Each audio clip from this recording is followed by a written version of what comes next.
Hey everyone, hope you're all doing great. Welcome back to the Anime Fictions 2.0. Today, we're diving into another exciting What If, Part 2 of Naruto Rise of Lord of the Foxes. If you're enjoying these alternate timelines, make sure to hit that subscribe button, share it with your friends, and check out the other videos on the channel. And of course, drop your thoughts in the comments. I always love hearing your ideas. Alright, enough talk, let's get into the story. Chapter 2 Preparations. The walk to Wave Country was a little longer than Naruto remembered it was, even with the teleportation jutsu he used to leave the Valley of the End. It had been an entire week before he entered Wave territory, and once he saw the bridge not far off in the distance, he knew he was nearly home. If anything, Wave Country had become the place that Konoha had long since forgotten it was, or it only pretended to be. Wave Country was the home of heroes. Wave Country was the true home of Uzumaki Naruto. Still, given everything that happened, it would be best if this hero stayed in the shadows a little while longer, thought Naruto, walking towards the bridge. His trench coat morphed slightly to cover most of his head, leaving only the jawline of his mouth. As he walked to the very beginning of the bridge that would allow him access to his home, he saw a plaque with an inscription on the bridge floor. Welcome to the Great Uzumaki Naruto Bridge. Named after the hero who brought light into our dark world and showed a demon that it was okay to care for someone other than yourself. There is more truth in this plaque than Konoha will ever know, said Naruto, taking a step over the plaque before walking straight on to see some old friends who could put him up for the night. If just only for one night. When Naruto arrived at Tazuna's house, he was surprised that nothing changed except a nice garden and small, but noticeable renovation on the side that was clearly meant to house more people. He walked up to the house and saw a small note on the door and began to read it. Dear whoever reads this, we're in the market area right now, so if you need us, you know where we are. Hope to be back in 30 minutes as of 11:30 a.m. Tsunami, Inari, and Tazuna. So they aren't home yet. This note said as of 11:30 a.m., and it's 11:45 a.m. right now. I have 15 minutes to kill before they come back, so why not take care of what I have to do now, said Naruto, as he looked up at the sun to figure out the time and began retracing his steps back to a certain grave he needed to pay his utmost respect for before he did what he had to do. Cojones at the moment. This outrageous, yelled Tsunade, slamming her fists into the council meeting room, making a spiderweb crack from her impact zone to the entire table itself. Things had not been good for the people of Konoha during the week. Naruto left not by a long shot, as they were dealt multiple blows to the village. As soon as Gaara returned to Suna, the boy got word of what happened in Konoha to the other places that cared about Naruto. It had quite the impact-like effect that Gaara had hoped for. The first was Suna killing the alliance they had with Konoha, informing its people exactly how the boy that had changed Gaara for the better had been betrayed by his sensei. The people in Suna were outraged at this, since the time after the Chunin exams happened the people had publicly apologized for their behavior to Gaara after things calmed down, and they saw the change in the boy. The people of Suna were in full agreement with the new Kazekage that was Gaara, that they unanimously agreed to ban all leaf shinobi from their walls regardless if they were dead, dying, or so much offering to sell goods. The second one came an even bigger blow as the daimyo of Wind and Fire heard the news that had been written personally by Gaara himself, explaining how Naruto had the fox demon inside of him, had been abused all his life despite the late 4th Hokage's wishes, how the boy never hurt anyone unless it was self-defense, and how the boy had nearly been killed by his own sensei Hatake Kakashi, who was a student under the 4th Hokage. The two daimyos had been outraged by this, since they had been at the Chunin exams and had seen the boy fight with a passion worthy of being called the will of fire that the 3rd Hokage always preached about. The daimyo from Wind was now giving his missions he once gave to Konoha back to Suna and increased their military budget to that of several times what it once was. The blow to the Leaf Village came as the daimyo from Fire Country decided, until Konoha was able to regain its lost fire, that it would have to make do with a devastating budget cut. The third blow came from Spring Country after the princess/actress Yuki changed its name after the seasons became normal regulation. She had been outraged by how Konoha had treated Naruto, and any further missions she wanted to have done on her behalf were given to Suna or Waterfall. She even tore up her contract involving herself in the Ika Ika Paradise movie, saying Konoha could find some cheap whore to take her place. Jiraiya had fainted, not believing it was true, only to find out it was after rereading the letter she sent them. The poor super pervert was sent to the hospital for 3 days, suffering a brief heart attack at missing out on having a lovely actress and princess of all things star in his movie. Speaking of the hidden waterfall village, that blow was number 4, as they had put Konoha from allied to neutral and bordering on the enemy. They claimed that anyone who tried to kill a hero was not worthy of being allied with, and thus Konoha was put on notice. The 5th blow came in the form of Wave Country, who had sent a letter to Tsunade that had just arrived for her to show the council members. All of Wave Country had fallen in line with the other places that were close to Naruto, and had cut off all trading ties with the Hidden Leaf Village. They now only did business with Suna, Waterfall, and of course Spring Country. There was even a ban on all things from the Leaf Village, and if found were to be destroyed, burned, or if it was a person from Leaf they would be tied up and sent home in a box with holes in it. Whether the person was alive when he or she arrived in Konoha was quoted, not their problem, so deal with it. End quote. It didn't help that the 6th blow was more for Tsunade than Konoha, as the majority of the council decided the only way to get rid of this problem was to kill Naruto. Call it what you want, Hokage-sama, but it's clear that all of our troubles started with that demon spawn, so it's clear that the only way to end it is with killing the creature, said the ever-evil pink-haired woman Yasha Haruno. You can call any way you want to, but like the rest of us we see it for what it truly is, for us to see you pink-haired bitch. The only reason you wanted that boy dead was because Erasure married someone else and not you, said Inoichi, getting a very cold glare from the other woman. Well, he should have married me. I was prettier than that whore of a woman he fell in love with. Had she not died of childbirth I would have killed her myself, said the pink-haired Haruno, who still hated Erasure for being in love with that cheap woman he called a wife. Still as shallow as ever, Hayasha? You never did understand the concept between love and simply marrying for status, said Shibi, looking at the group before them, as he had met Arashi's wife, and by no means was she cheap as the Haruno woman made her sound. That woman was a goddess among women that men would have sold their souls just to feel her hand touch their faces. At least that was Shibi's opinion anyway. What would you know about Aburaim? At least we Harunos can flaunt our beauty in public while you hide yourselves behind those horrible little bug colonies you have growing in your homes, Yasha smirking at the point she mentally received for that insult. Beauty? What beauty? All I see is a shallow woman wearing makeup to hide her ever-growing wrinkles. Plus it would seem that your daughter acts the same as you did when you were younger, as it's clear from the way she's hunting for the Uchiha, said Hayashi, seeing how the Haruno children always acted like their parents when they were younger. I am not old. As for my daughter, she's in love like the rest of the female populace of the Uchiha's age, who are after him. What's your point? Said Yasha, clearly upset by the Hyuga's attitude towards her with those damn piercing eyes.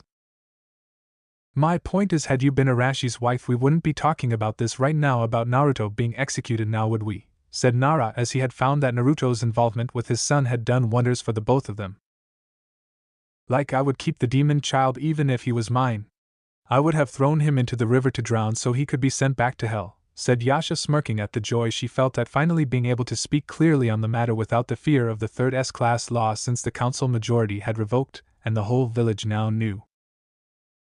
As I said, a shallow woman, said Shibi, his bugs buzzing around him, clearly irritated by the hate being generated by this member of the council. Had you all listened to me 12 years ago, the boy would have made an effective weapon for us to wield.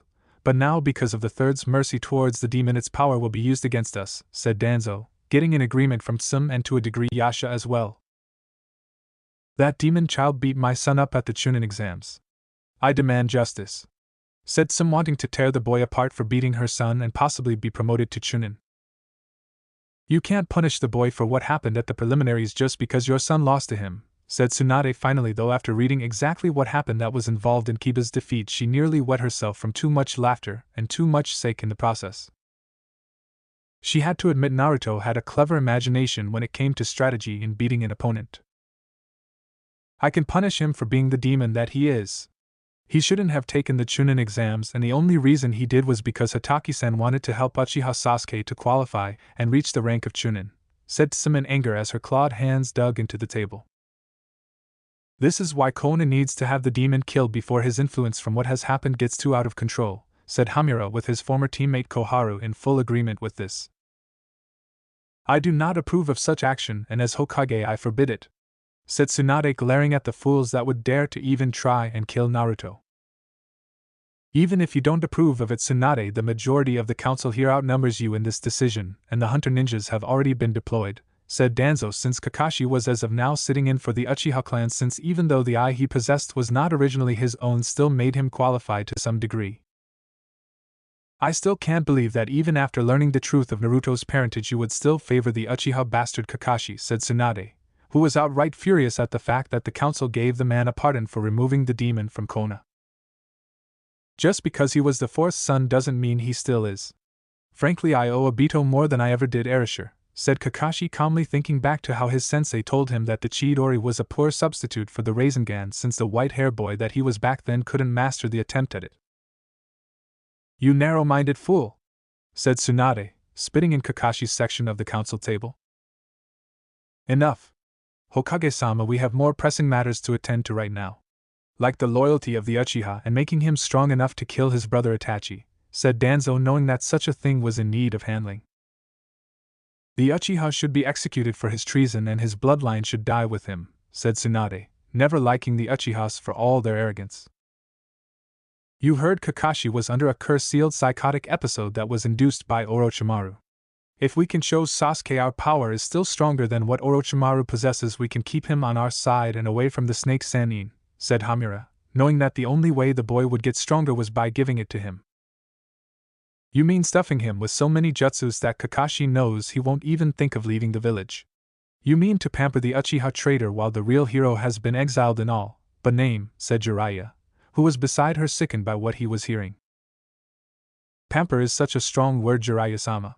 We were thinking along the lines of giving the Uchiha prodigy what he wants, said Sim, smirking at her choice of words. And when you have no more to give him? When Orochimaru can give him jutsus and power outside this village, what then? What happens when all you offer him runs dry and you can't control the weapon you want to make him into? Said Jiraiya, seeing what the fools were doing. A weapon? Oh my, that's not what we're training him to do at all, Jiraiya-sama. We plan on helping the boy achieve the power and recognition that a prodigy of his caliber rightfully belongs to a member of the Uchiha clan. We intend for him to be ready to become our 6th Hokage by the time he's 18, said Hamura, shocking the other members of the council along with Tsunade and Jiraiya. And to make this possible, you, Jiraiya-sama, are going to help teach the boy everything that you taught the 4th, including the Rasengan, said Koharu, who saw the furious look on the man's face. Absolutely not. Naruto is my only apprentice and I'll be damned and dead before I teach that spoiled little brat anything, said Jiraiya, who would rather be gay right now than go anywhere near the Uchiha, much less train the kid. You will do as this council orders you to, and that's final, said Hamura, knowing the man regardless of rank could not disobey the council that gave it to him. To hell with you and your Uchiha, said Jiraiya before going poof in front of a very shocked council, who thought the man would follow their orders. Well, if Jiraiya won't teach Sasuke, perhaps Tsunade can teach his teammate Sakura and become her apprentice, said Koharu, looking at the female Hokage, who scowled at her for even suggesting it. Why would I waste my time with that pink-haired whore? Unless it's Uchiha related or it somehow gets her into his pants, she won't do anything that involves the necessary hard work that is required, said Tsunade, knowing just how Sakura was since her mother was the same. You will teach my daughter or else, said Yasha, only to have the table in front of her shatter and break, causing her to let out a small shriek after Tsunade punched it again. You'll do what exactly? You see this? That is strength I gained from my training and from the war that cost me everything back then. I would rather have my limbs cut off than teach that sniveling little Uchiha-loving slut so you can take your orders and shove them up your ass. I am the Hokage and I determine who I train if I decide to train them, said Tsunade, walking out of the room much to the angry protests of Kakashi, Danzo, Tsum, Yasha, Hamura, and Koharu. Hear the compound at the moment. You deserve better than Naruto-kun, said Hinata, who was sitting in her room staring at the autographed picture of her Naruto-kun in bandages from his mission in Snow Country, with Princess Yuki in the picture giving him a kiss. Had the princess been more serious in her affections towards Naruto, the Hyuga heiress may have felt a twinge of jealousy.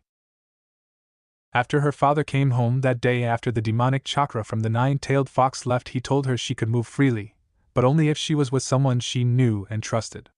She had gone to find the weapon mistress Tenten, who upon speaking agreed to help her in saving Naruto's belongings and personal objects that were his from any future harm from the villagers. When they got there, they found the door already kicked in, and the place a mess, though most of the place was empty even before the intruders tore it up. Floorboards torn up, the walls had holes in them, and parts that didn't have holes had died demon. And go kill yourself, freak. Written on the walls in red paint with a picture of a fox with a sword through its mouth. It made Hinata weep and Tenten look around in shock at how people can hate things beyond your control. After looking around through parts that weren't destroyed by the villagers or from what appeared to be Father Time, they found a wall that seemed to be for the most part unscathed. The two soon discovered upon inspection that there was a very potent genjutsu on this wall that seemed to be long-lasting due to the amount of chakra behind it that Hinata sensed with her Byakugan. After Hinata removed the genjutsu, she found it was hiding a secret room that seemed to hold all that Naruto held dear.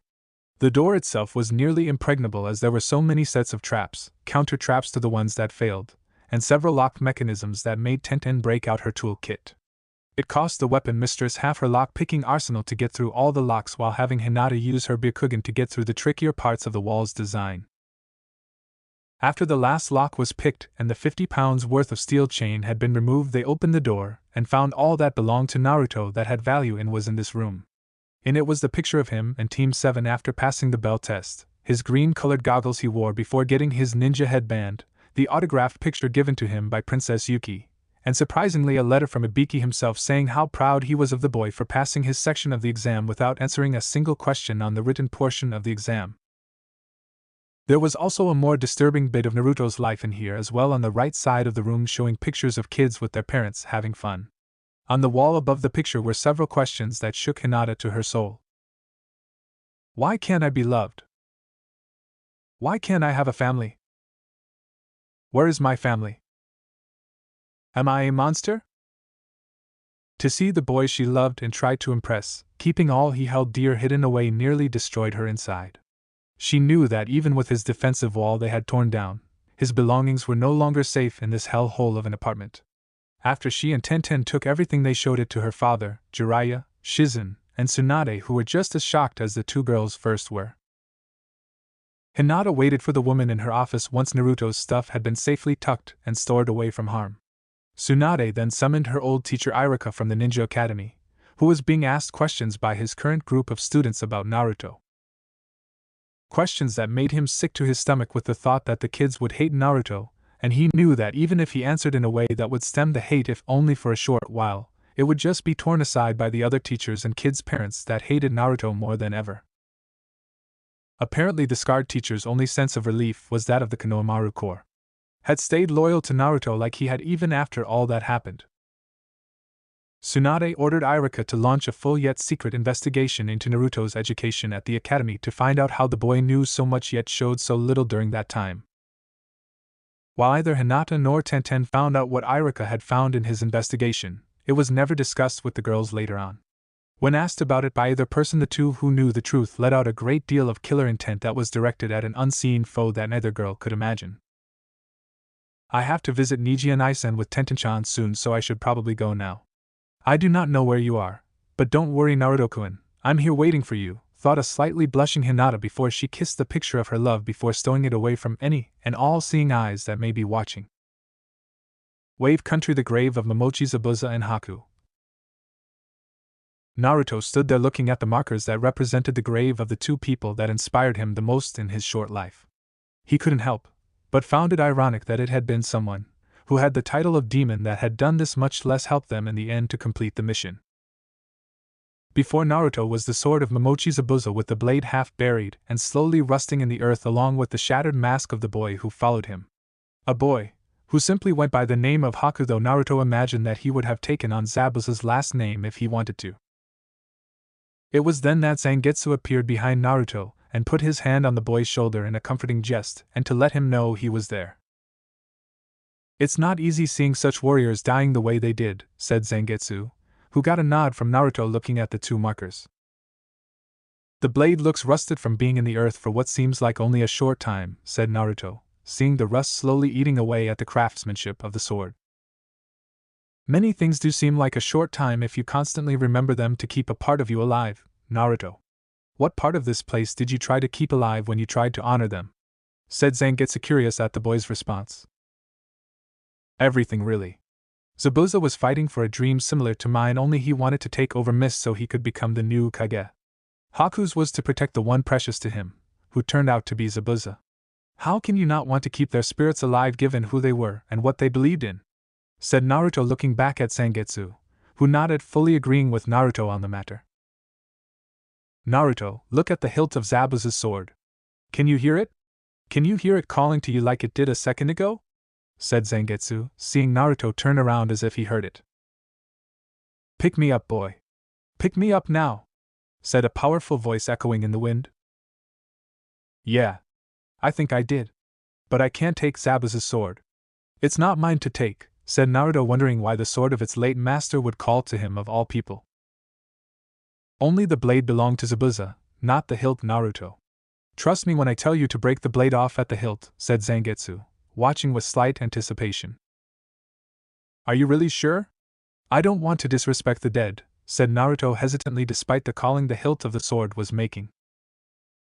Do it! Yelled Zangetsu, starting to lose his patience with his vessel. I will do as you wish, Zangetsu-sama, said Naruto, walking over to the sword carefully before saying a small prayer, and I'm sorry, and after looking at where the blade and hilt met, removed the two from each other with a small clink. Very good. Now go to your mindscape and don't come out until you have learned its true name, said Zangetsu, folding his arms, waiting for Naruto to try. Know its name? Said Naruto, confused at what Zangetsu was talking about. All swords have names, Naruto, but the names do not come from the blade, but from the hilt of the sword itself. You must enter your mindscape and speak to the spirit of the one who lives within the hilt. By speaking his name, the blade of your sword will appear and your appearance will change as well. I think after you have been through, both you and that hilt have much to talk about, said Zangetsu, who got another nod from Naruto, who was about to when he stopped to realize something. Before I do this, can I go back to Tazuna's house and see if he, Tsunami, and Inari are there? I don't mean to disrespect my sword or anything, I just need to see them so they know I'm here and need a place to stay. For all I know, what you want me to do might leave me exhausted, and what better way to have shelter than in the family that took me in? Said Naruto, hoping Zangetsu would understand.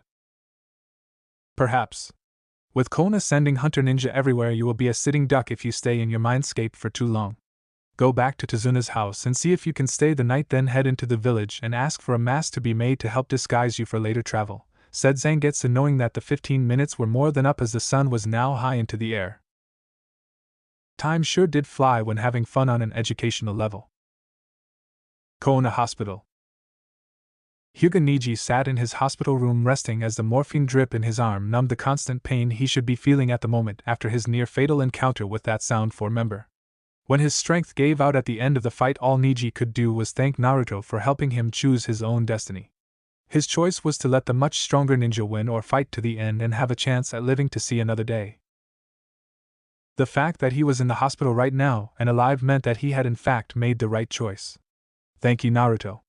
I now know what my cousin sees in you. You see things far beyond anything the Byakugan could ever see, thought Niji, looking at the ceiling above him, since it was all he could do. He wondered if he could count all those tiles in a single day if he put his mind to it. YOSH. My youthful Hyuga student! You are finally awake! Yelled Guy, appearing in one of his crazy stances. Crap. Maybe if I move my left arm over to the fore and my right, I can somehow kill myself before he goes more into his rant, thought Niji, barely able to move his neck, much less able to move his left or right arm. Damn. The rules on defying fate can be a harsh mistress. In all seriousness, Niji, I have uncovered some horrible news that you need to hear, said Guy, losing his smile and frowning towards his student. What did he say? Guy is being serious. No funny stances, hugs, and that strange sunny beach-looking background when he hugs, thought Niji, slightly worried he was now in an alternate universe where Guy was not as youthful as he normally is. While you were out unconscious, Niji, Uzumaki Naruto successfully defeated Niji after fighting him one-on-one. However, it's apparent that my former no longer hip rival Hatake Kakashi tried to kill Naruto, who was already severely injured as he was having suffered a Chidori to the chest only to be hit by a second one by Kakashi himself, said Guy, as he frowned even more at the silver-haired man's behavior while his hands had now become clenched fists. What? Naruto's own sensei attempted to kill him? It makes no sense. The boy had won against the Uchiha prodigy and completed the mission. Why attack your own student when he clearly completed the mission? Thought Niji was trying to work out these thoughts running around the workable part of his brain. I can tell by your puzzlement that you don't get it either. Tell me, have your dreams while you were unconscious been different for you in the very beginning than what you are normally used to? Said Guy, as he already asked Lee about it since he had been in the hospital unconscious from exhaustion up until yesterday. Different dream? When I was unconscious I saw many things from my past, and all of them were about father at first, but later on the scenery changed. I saw death everywhere and Naruto at the heart of it wielding a deadly sword that screamed with power. Next to him was a man, yet he was not a man at all, and his red coat moved with an unnatural grace and smoothness from a wind that was not even there. What was the weirdest part of the dream was that in the end, before everything returned to normal, the strange figure spoke briefly, but his words kept echoing within my mind, thought Niji, as he closed his eyes trying to remember what it was that man said. In an instant the memory of the whole event happened and more, as he remembered that of a child's voice whispering in the distance. Did you hear about the warrior who couldn't be destroyed? Said the child's voice as flashes of what seemed to be Naruto fight with Sasuke and strangely enough an attempt by Hatake Kakashi to kill the blonde youth. The warrior who couldn't be destroyed, thought Niji as more images appeared before him with Naruto being struck down and betrayed by his own sensei. The warrior was set on fire by his former teammate and was betrayed by his teacher, who buried him alive, said the child's voice, showing Sasuke setting all the clones on fire when Naruto made a whip out of them and threw the Uchiha into the rock wall before showing Kakashi hitting Naruto with a Chidori and then burying him in a rock slide. Betrayed by his own sensei? Thought Niji, as the image of Kakashi scowling at his student's bleeding form repeated over and over again. Those who betrayed him made one single mistake. Every time they think he is beaten, the warrior keeps coming back, said the whispered voice before showing the demonic force behind Naruto's return. Naruto, I had no idea. You truly are one bound by the chains of fate. You know what it means to defy destiny. To defy death itself even, thought Niji before seeing the image of an emotionless Naruto turning to stare at him with dead eyes that seemed to be without a soul. The Chunin exams, said Naruto in a cold voice before disappearing into the darkness with only the other figure remaining. You must choose. You must choose which side to fight, Hyuga Niji, said the echo inside his head, snapping the boy's eyes wide open. I take it from your reaction you saw him too? Said Guy with his all-serious face was still something that Niji was not used to. Am not only one? Said Niji while looking at Guy for answers, finally finding his voice to speak, if just barely. Lee felt it too when he was brought to the hospital after his devastating fight with an albino, who was part of the Sound Four that are the bodyguards of Orochimaru, said Guy looking at Niji with an intense look the man never seemed to have before. What dose it means, Guy-sensei? Said Niji before giving up on moving and resting his head on the pillow more. I don't know. As of now you and Lee are the only ones conscious, so I can't ask the others, and Shikamaru never fell unconscious.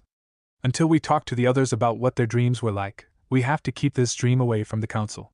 The last thing we need is them pulling what resources the village has left to kill Naruto, said Guy before explaining all that had happened during the week to a shocked Niji and more on the key blows the village as a whole had suffered as a result of Kakashi's actions.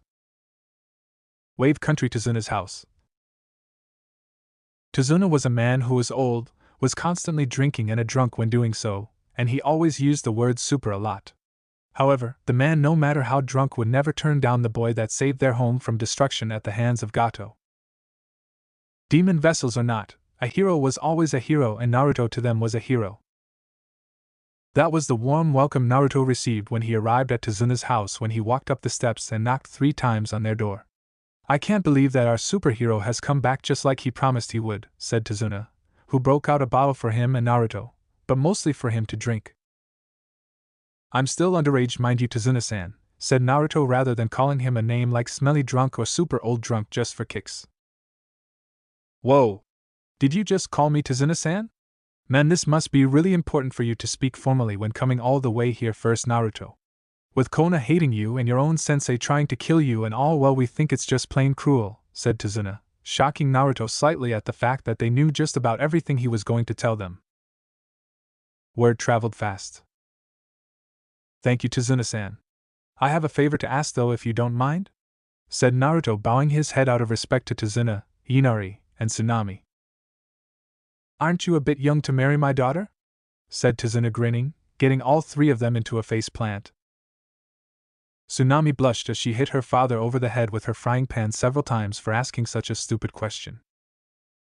"Still, maybe if he were 10 years older I might consider it," thought Tsunami after she had finished bashing her frying pan into the old drunk that was her father. "Tempting, Tazuna-san, but sadly I must respectfully decline. I have things to do, and for them to work I need a different kind of favor. I need to use your house for a day, if not a simple few days." "If that's all right with you, of course," said Naruto, not wanting to intrude on their happy home. "All right with it all? Of course it's all right," said Tazuna and Inari, with both yelling the last part at the same time while the boy gave the other a hug. "Thank you all. However, to ensure that no hunter ninja comes here to use you against me or the people of Wave, I need you to keep my presence here from getting out. You must tell when I am here, or else the entire place will be buzzing with noise that will no doubt reach Kona. The last thing I need is for ANBU Black Ops to come here and lay waste to everything and everyone here just to get to me," said Naruto, who got a nod of understanding. "No sweat, kid. In fact, I'm sure you saw the new addition to the house, right? Well, after your last visit with those other losers on your team, we realized there may come a time when we would call in the service of other ninjas, so we had the new part added just for this sort of emergency. It's all yours if you want it. You could always take the couch," but said Tazuna, only to be hit in the head with the frying pan again. "But I would hit you in the head just for making such a suggestion," said Tsunami, who moments later could help, but laughed, followed by Inari, Tazuna, and then finally Naruto, who let out a gentle laugh that they found different from his loud one. "Thank you again, all of you. Should I get the chance, I'll pay you back. I promise," said Naruto, bowing to them before going upstairs to rest for a little while and draw up plans for the new hunter ninja-like mask he wanted to make. Kona really messed with him when living there. "A bunch of ingrates trying to do that to a kid who has done nothing wrong to them in the first place," said Tazuna when he was sure the boy was out of hearing range. "I still can't believe Kakashi would try to kill his own student. If such a grudge existed, then why not simply put Naruto on a team that he could work well at? Like that Yuhi Kurenai woman I've heard about, who helps out all of her students' problems," said a thoughtful-looking Tsunami. "To keep the kid down is my guess. Think about it. With the Uchiha kid getting all the attention, the pink-haired one was doing jack squat, and Naruto was put as the middle guy or buffer zone of the group, if you will. They did this to make up for the pink one's lack of strength, and the Uchiha brat's arrogance to get into conflict. Whoever created that team must have been damn convincing to the third Hokage, seeing as how he or she wanted Naruto dead, plain and simple," said Tazuna, taking a drink of the alcoholic liquid in the bottle. The family trio didn't know that Naruto was still lurking in the shadows, hearing the little conversation he had with his daughter and grandson. "I see you are glad that the conversation you had with them was not a show just to please you out of fear of me," said Zangetsu in Naruto's head, who nodded as he felt that this couldn't be his home away from home unless he was absolutely sure of it. "I trust them, it's just that I need to make sure that they trust me," said Naruto, reaching the room, which he saw was really big compared to the room he stayed in the last time he was in the house. The size of the addition on the outside did not do the place justice when compared to the inside of it all. "Understood. Have you decided to enter your mindscape and talk to the hilt of your soon-to-be sword?" said Zangetsu, now appearing in front of Naruto before spinning around to face his vessel. "Not today. After all that has happened this week, it doesn't feel right, and I think the hilt knows this as well, since it's gone quiet at the moment," said Naruto, holding the hilt of the once fearsome blade of Momochi Zabuza in his right hand, staring at it, wondering if he even deserved to wield it at all. "It senses things as you do. Tomorrow you will speak to your sword right after you get the plans for a fake hunter ninja mask put into production," said Zangetsu, walking over to the nearby window and staring out into the water. "I understand, Zangetsu-sama, but where will I find a person to make the mask for me?" said Naruto, putting the hilt away before walking over to the demon fox. "Ask Tsunami or Inari tomorrow about it, since the place's economy boomed. I'm sure you will find a smith or two that will make them for you.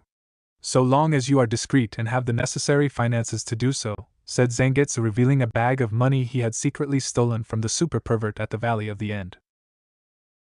The fact the pervert doesn't even know his money is gone is a miracle in itself, thought Zangetsu, who couldn't help but smirk at the ironic twist he played on the man. Jiraiya spent all of Naruto's money when finding Tsunade, so they were going to spend all of his to find a smith with a forge attached to it. Back in Konoha, Jiraiya let out a powerful sneeze at the local bar to drink himself away from the hell he was in with the council constantly breathing down his neck. However, as it stood, he just so happened to aim his sneeze at the fearsome Mitarashi Anko, who for one didn't like being sneezed on or her drink, and two, when the man opened his eyes he got a rare free glimpse into her Twin Peaks Upper Valley cleavage. So Mitarashi Anko did what she always does when someone tries to get something out of her for free: take it out on their hides. The toad hermit Jiraiya would be kept in the hospital for 2 weeks for snake bites, along with several more poison-filled bites to his lower regions. It was then, when he had to pay the medical bill and several lawsuits from several of the nurses for sexual harassment, that he realized his wallet had long been emptied out.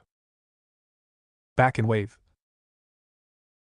"I'll make good use of it," said Naruto, taking the bag of money that once belonged to the super pervert and tucked it away since he wasn't going out at the moment. "You better. You don't have that Gamma wallet of yours to give you any further financial backing, and I can't simply make money out of thin air. Besides, after we are done here with the preparations for what we need, you will begin your training and travel where we can while getting stronger at the same time as you go. You may have to hire yourself off as an S-class missing ninja to get money for future expenditures," said Zangetsu, seeing as how they would have to be constantly on the move since the great power that would be running through Naruto combined with his newly named sword would not, and could not be fully contained. "Thanks again, Zangetsu-sama. I think I'll sleep now," said Naruto, falling onto the large bed, and after putting his sword hilt on the nearby nightstand shortly fell asleep with the almighty presence of Zangetsu sitting in a chair next to the bed patting the boy's hair like a father would a child. "Naruto, you truly are an amazing kid. Do you even know why there was a small lake of water on the ground in your mindscape? It's because when you are sad it rains in your head, signifying your unhappiness. When you're angry it thunders with lightning. When you have a rare happy day it's a clear blue sky above where the ceiling should be. Know this, Naruto. I will give you all the power you could ever want, just don't make it rain in that place anymore. I hate the rain and always have when I was lonely in that cage. I tried to reach out to you once during the Chunin exams, but Orochimaru hit you with that 5 elemental seal to prevent such a thing from happening. The process knocked me unconscious for a time and disrupted our chances of communicating until the seal was released. When I first met you I thought you were worthless like all the human flesh rats out there in the world. But now, after I see all that you've been through, when I see you, Naruto, I see the son that I always wanted," said Zangetsu before turning his head to the now quiet sword. But if he tuned his senses a little bit more he would have heard laughter and the talk of the demon getting emotional or something like that. "When the time comes, and it will, Naruto will get every one of his dreams fulfilled in this day. I swear it will come true," thought Zangetsu before retreating back into his cell for his own amount of rest. Sound Village. "What do you mean the mission failed?" said Orochimaru, looking at Kabuto, who had to use all of his willpower to not shake like a frightened rabbit. "In front of a snake, frightened rabbits get eaten. Our men at the meeting spot reported in saying that all of the Sound Four were killed and the Uchiha was defeated by his former teammate Uzumaki Naruto," said Kabuto, as he kept his head down as he kneeled before his master, not trusting himself to look up. Kabuto may be able to heal near fatal wounds, but he couldn't regenerate a severed head. "Uzumaki? The Kyuubi brat? How? My curse seal on Sasuke should have more than enough strength to take down the Kyuubi's chakra no matter how much power the kid uses," said Orochimaru, clearly upset that his chance at achieving his prize had been taken away. "Kyuubi's chakra. I have no doubt, Orochimaru-sama, but what about the demon fox and the boy's chakra combined? The boy already had an immense reserve of chakra even without the fox being inside of him that had dwarfed Sasuke's by far," said Kabuto, trying to give his master a part of an equation in the fight that they had overlooked. "True.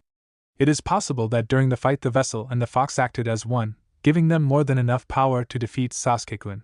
Where is the fox vessel now?" said the snake Sannin, calming himself ever so slightly, trying to gauge what his next move would be. "According to our spies within and out of Konoha, the boy's own sensei Hatake Kakashi tried to kill him mere moments after the fight was over. He left the boy for dead after he buried him in a rock slide to die. That tower of chakra we saw and sensed coming from the Valley of the End was the after effect of Naruto using more of the demon fox's power, and for the moment has gotten all of Konoha all caught up in fear of being attacked," said Kabuto, further informing his master what else had happened during the week with his spies from the other villages besides Konoha. "Really? I imagine Konoha will be not as illustrious when they host the Chunin exams again in few years because of all the blows Naruto involuntarily delivered to them, said Orochimaru, smirking his smirk that would have made Kabuto shiver even more had he looked up to see it. As of now, Naruto is in hiding, but I imagine Akatsuki is looking for him as we speak to extract the Kyuubi from him.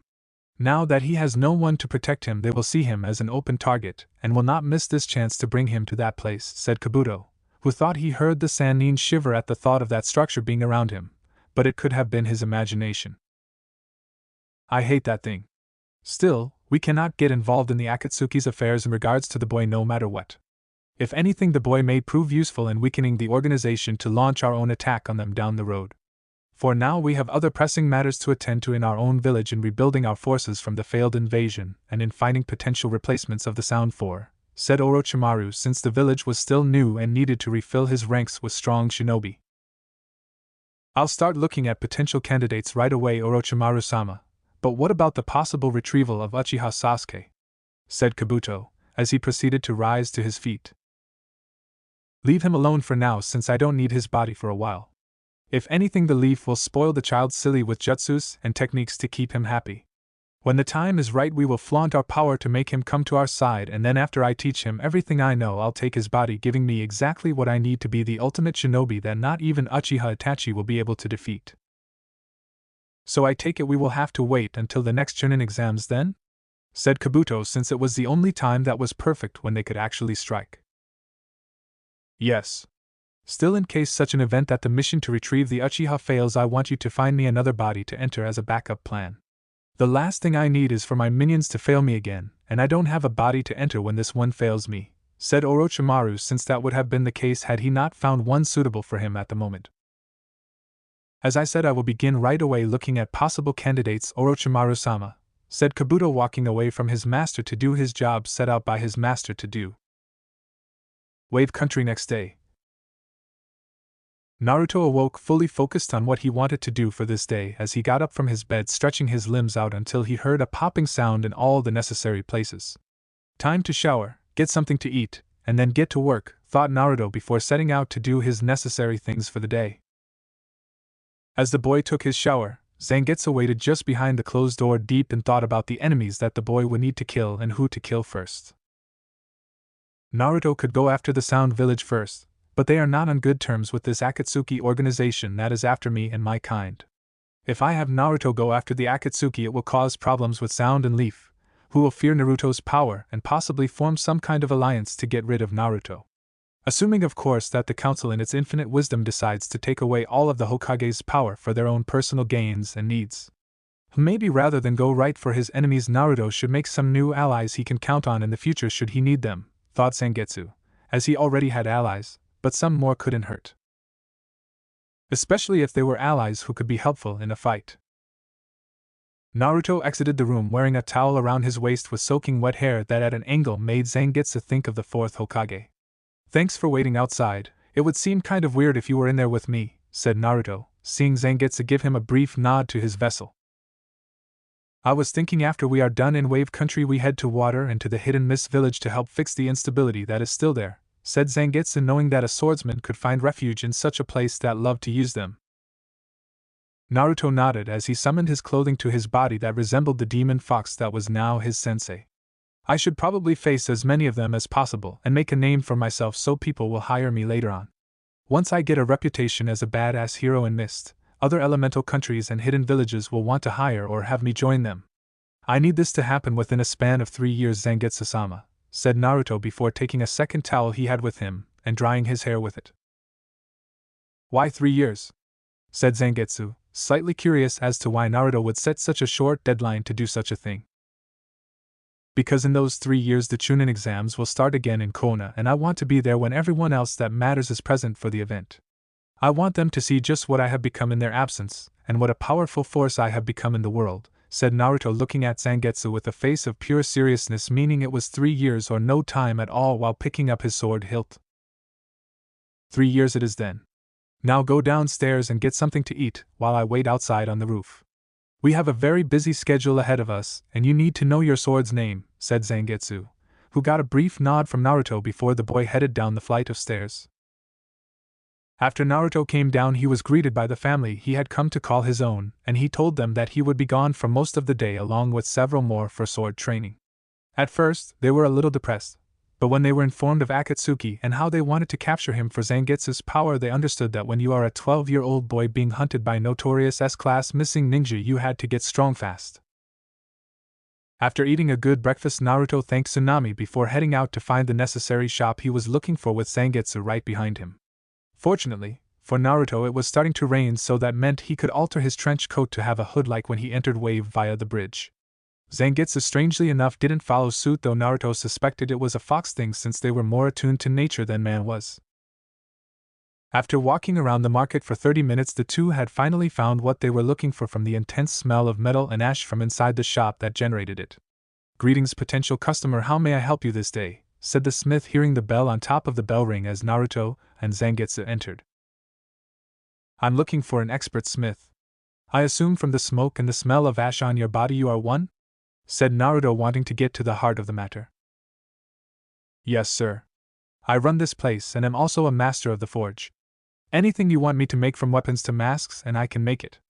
Just ask anyone in Wave Country," said the man, who moved some of the ash from his face and hair, revealing he was indeed older than Naruto and Zangetsu presumed due to the noticeable lines of gray hair. "I need a mask made.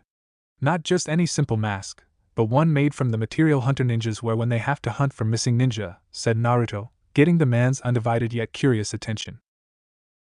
"You want me to make you a hunter ninja type mask? That's a first for me, but given the proper time it can be done in a few days, if not a week tops. Any specific marking on it to strike fear in the hearts of your enemies while we were on the subject?" said the smith, who, despite knowing the shorter of the two was a child, couldn't help feel the seriousness that came flowing out of the two. "Actually, yes. It needs to look like a skull of sorts," said Zangetsu, deciding to put in his 2 cents into the matter since he wanted Naruto to be recognized by this mask when he became famous, or rather infamous, if you will. "A skull?" said the man, raising an eyebrow at the request. "Yes. Though not a skull-like shape you find on a human skull. This mask needs to be of a demon fox-like skull, and it has to be realistic from teeth to ears and with red-shaped whisker marks on the sides along the cheek line. The 2 eye holes will be more circular, as if there were once eyes in the mask, and it must have the illusion," said Naruto, sensing where Zangetsu was going with the idea for the type of mask he wanted. "I see. Well, before I can get started I need to measure your face so I can make it, so if you could kindly remove your hood I can get started as soon as possible," said the man, taking out some measuring tape while Naruto removed his hood. Naruto did so, revealing himself to the man, only surprisingly the man didn't react, though, considering all the business that was flowing to Wave Country since he had been here last. It occurred to Naruto that it was a distinct possibility that the man was not native to Wave Country like he originally suspected. "Okay, I have your measurements written down, and what name should I hold this under for you when it's finished?" said the shop owner, looking at the two expectantly. "Zangetsu. Put it under Zangetsu, please," said Naruto, looking up at the fox, who nodded since no one knew the fox's true name, so no one would suspect it was Naruto that had made the order for such a thing. "Okay, I got that written down. Just come back in 3 days to see if it's done, and if it isn't I'll give you an estimation on how much longer you need to wait," said the man, shaking both Naruto and Zangetsu's hands for doing business with him. "We'll be in touch," said Zangetsu, walking with Naruto out the door in what looked very mysterious, making the owner slightly giddy inside. He almost wanted to tell his buddies at the bar later that night.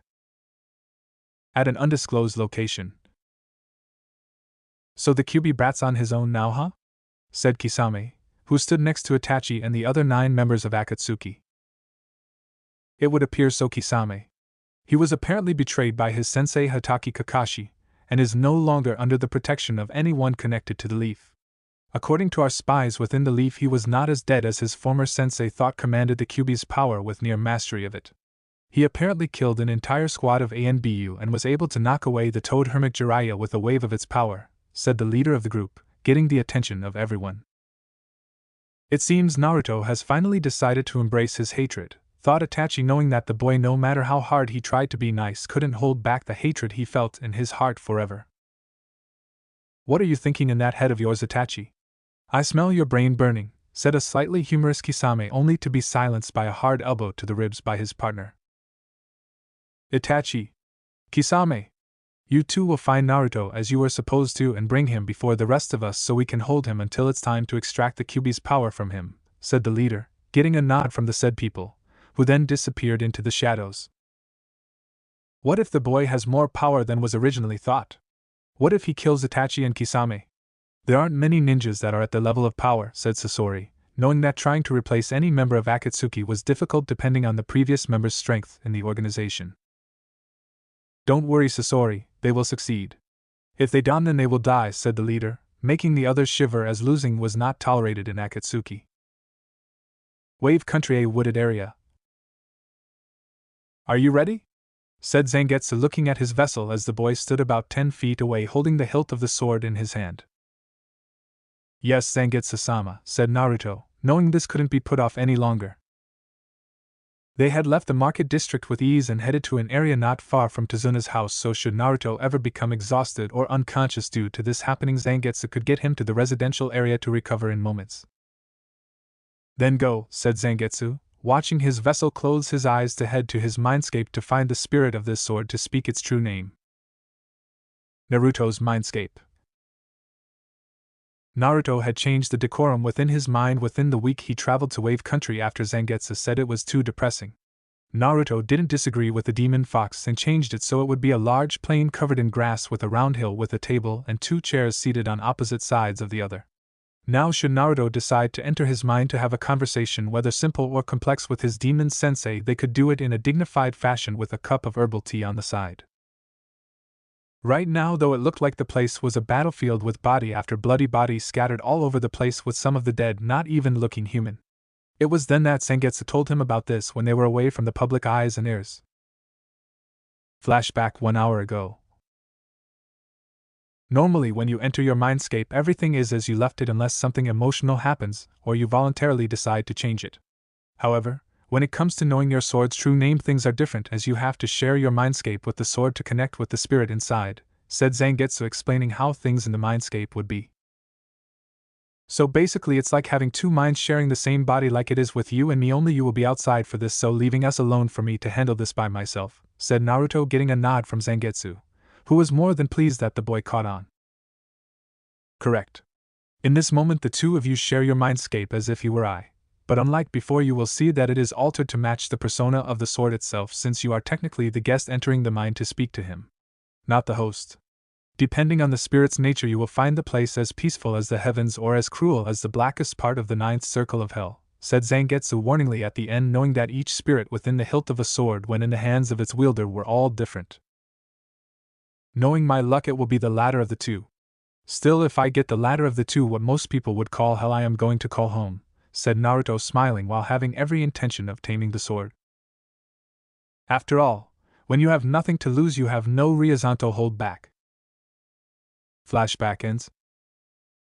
Naruto looked at the grisly carnage before him, slightly sickened by it, but considering how he was treated, raised, and the people he had fought in the past, it was something he could undoubtedly stomach for the moment. If he could stand the eyes and presence of Zangetsu when he called him a bastard fox, he could handle this place all the same. Well, look who's dropped into my neck of the mindscape, said a deep voice that, though not as booming like Zangetsu's was when in fox form, it was nonetheless just as deadly sounding, if not more. Naruto turned to the sound of the voice and walked towards the source of it, walking right past bodies, the blades, and the blood that stained this battlefield. I assume you are the spirit that resides in this hilt of a sword? Said Naruto, though a fairly stupid question since he already knew the answer to it. Yeah, I guess you could say that, though for future reference don't call me that or else I'll gut you as if you were fish, said the deep voice that Naruto followed throughout the carnage of this hell. After what seemed like forever, Naruto stopped and felt something was clearly off. No matter how far he walked, he wasn't getting any closer to reaching the entity that resided in this place. If I can't come to you, will you come to me? Said Naruto, looking around the place for any signs of movement other than the pools of expanding blood. Why should I do that? Give me one goddamned reason, a good reason why I should even come face to face, much less tell you what my name is, said the voice with the tone sounding slightly like it was a test of some sort. I guess the one and only reason is because I need to get stronger, said Naruto calmly, as he studied the place more to explain his answer. What did you say? said the deep voice, and Naruto could tell he had hit some spot that could help or hurt him depending on his response. I said I need to get stronger. You are a lot like me, so I think you and I can relate more than you think. These bodies and this battlefield represent you and your nature in regards to your personality as a sword. This place tells me that you like to fight because you want to get stronger, and you need someone who also needs to get stronger to help you do it. You called me because out of everyone in the entire world I am the only person who can possibly wield you to your fullest potential in fighting the strongest of opponents. Whether you decide to accept that answer enough to come out here to meet me and tell me your name is up to you. As of right now I don't give a damn what you think of my answer. That is my reason and I'm sticking to it, said Naruto, waiting as the silence of the place stayed for several more minutes than he thought it would. Must have struck a chord, thought Naruto, wondering what the spirit in the shadows was thinking at the moment in regards to his response. It was then Naruto heard the voice chuckle before it turned to laughter that made Naruto shiver, finding Zangetsu in fox form, and this spirit sounded so much alike. So you figured it out, huh? Not bad, kid, you are as observant as I thought you would be when I made this place as bloody as possible, said the dark voice, which now became a tall and big shadow in front of Naruto before revealing himself and how he looked. Naruto's eyes widened at the figure in front of him as he wore a large blood red and black coat, though it looked like it had seen better days, black baggy pants, had a black eye patch on his right eye, a thin scar going down his left eye, and hair pointed back in every direction with bells on the tallest points on his hair. Did he mention the guy was huge, well-built, and had a sword in his right hand that was jagged on one side, but flat on another? This guy looks like he could pass for that Ibiki guy's father, or at the very least the big badass uncle of that family, thought Naruto, who saw the giant figure before him give a wicked smile that made Kisame from Akatsuki jealous. It was the type of smile that could make even the crazy purple-haired ankle woman shiver in fear, and to make her shiver in fear was saying a lot. Now that I've seen your face and what you look like, I'm hoping that you would give me the distinct hone in telling me what your name is? Said Naruto, looking the man dead in his eye without fear, knowing this warrior could destroy him in his mindscape at any moment in time. The name that I go by is important to me, so never forget when you need my help or my power in your time of need, when you are lost in the total depths of darkness. My name is the fearsome Zaraki Kenpachi, said Kenpachi, smirking at the boy that nodded before him, clearly believing this name truly did fit such a warrior. Truly a fearsome name indeed. I will never forget it, and will speak it with pride. Thank you for telling me your name, Zaraki Kenpachi, said Naruto, bowing his head in respect to the warrior before him, who put his left hand on the kid's shoulder before they both started to glow yellow. Kid, I think you and I are going to get along just fine, said Kenpachi, letting out a small laugh before giving Naruto all the power he could handle before the blonde-haired child blacked out. Thanks for watching. I hope you had as much fun as I did putting this epic what if together. Make sure to smash that like button, subscribe, and hit the bell icon so you never miss a single twist in the story. Drop your thoughts, theories, or even wild ideas in the comments. I read every single one. And hey, if you're craving more awesome Naruto content, go check out the other videos on the channel. I've got plenty of heat waiting for you. Until next time, stay sharp, stay awesome, and remember, even a shadow clone needs love. Peace out.